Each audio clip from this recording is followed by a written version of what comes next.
অভাবের সংসারে দিলুবাবু একাই উপার্জনক্ষম ব্যক্তি। মদনডাঙ্গা বাজারে ছোট্ট একটি কাপড়ের দোকান। প্রতিদিন খুব ভোরে উঠে উনি দোকানে যান। বাসায় ফিরতে ফিরতে প্রায় মাঝরাত। হঠাৎ একদিন দিলুবাবু একা একাই বাড়ি ফিরছিলেন। পথের মাঝামাঝি আসতেই শুরু হলো প্রচণ্ড ঝড় বৃষ্টি।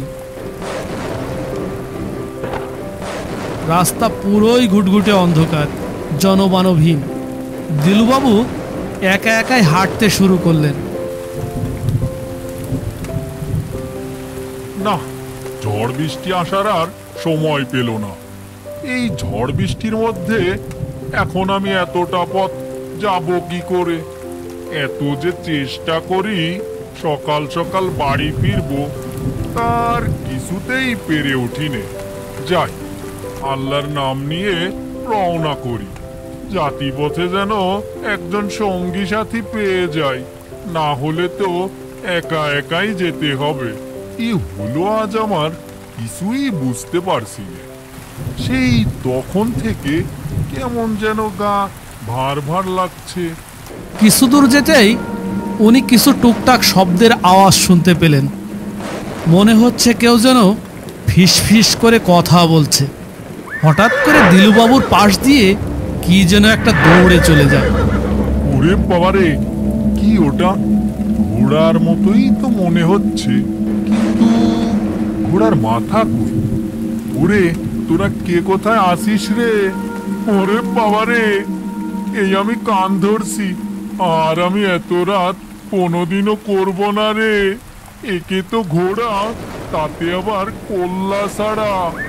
এতটা পথ আমি কেমন করে যাব রে?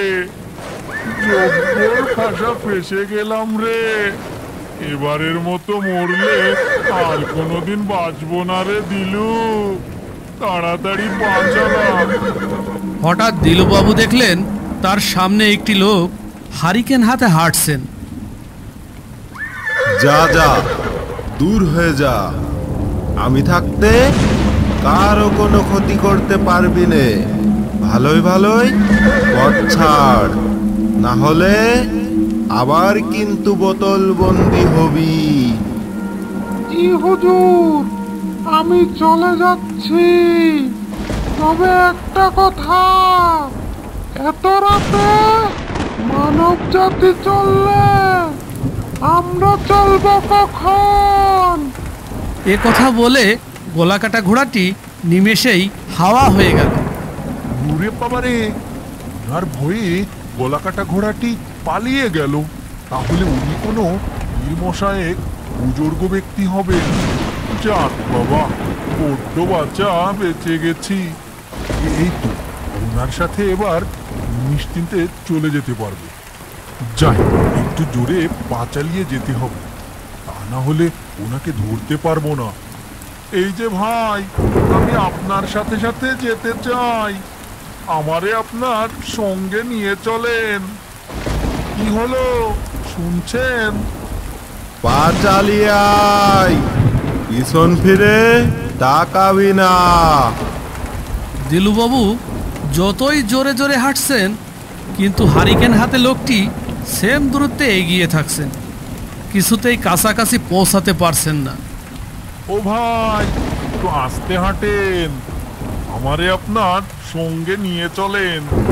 আপনার হারিকেনের আলোয় আমারও পথ দেখে চলতে সুবিধে হতো। একটু দাঁড়ান না ভাই।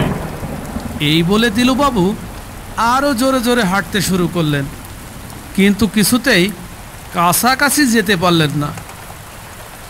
না, আর পারি নে। কে এই লোকটা? এত গতিতে কেমন করে হাঁটতিস? মানুষ কি এত গতিতে হাঁটতে পারে? সেই শুরু থেকে যেটুকু পথ গ্যাপ ছিল, ঠিক সেইটুকু পথ পিছনে থেকে গেলাম।